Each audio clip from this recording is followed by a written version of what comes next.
These are the top 5 things that you should never do in anime expeditions. The first tip is to never roll on the mini banner.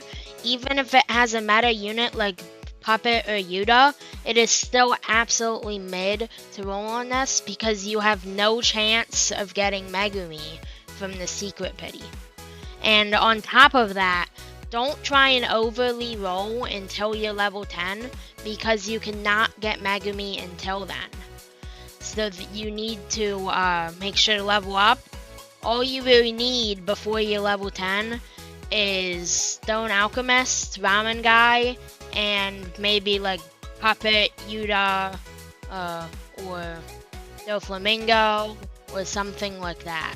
The second tip is never spend your gold on trait crystals, because you could be spending your gold on sprites, and with sprites, you're able to evolve units and stuff, and it makes the units way more overpowered.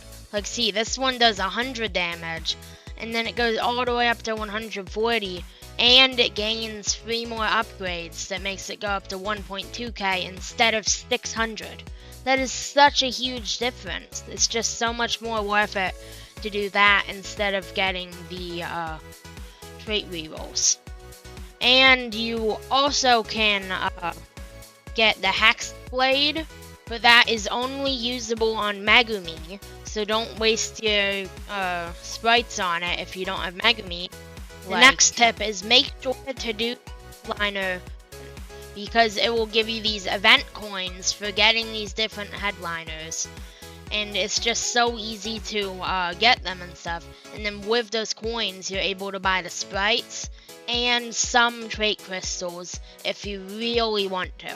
But I recommend just buying the sprites because it'll help you evolve the units to be able to get more of these event coins. And then you can just stack up and get every single evolution possible. The fourth tip is try and finish your story mode before you go and do challenges, expeditions, raids, and stuff. And also, do not do competitive.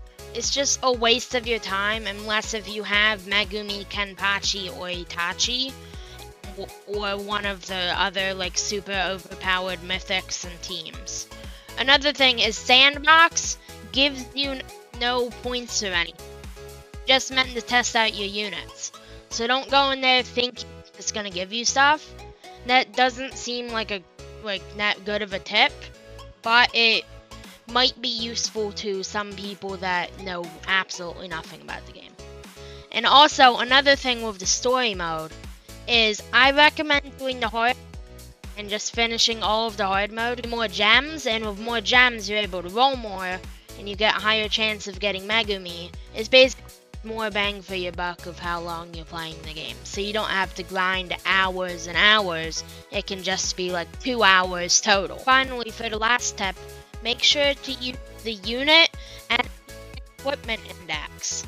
Because when you get units, or when you defeat enemies, you're able to click claim on the things, and they give you hundreds of gems and also tons of trait crystals. Like I have 122 trait crystals right now just from that. And that's the final tip of this video. Make sure to like and subscribe and watch my short, because on the short, every time you like it adds a minute to the timer, and every time you subscribe to it, it adds 10 minutes to the timer. And that will equal to me playing the game for hours and hours on my next video. Thanks for watching, and see ya.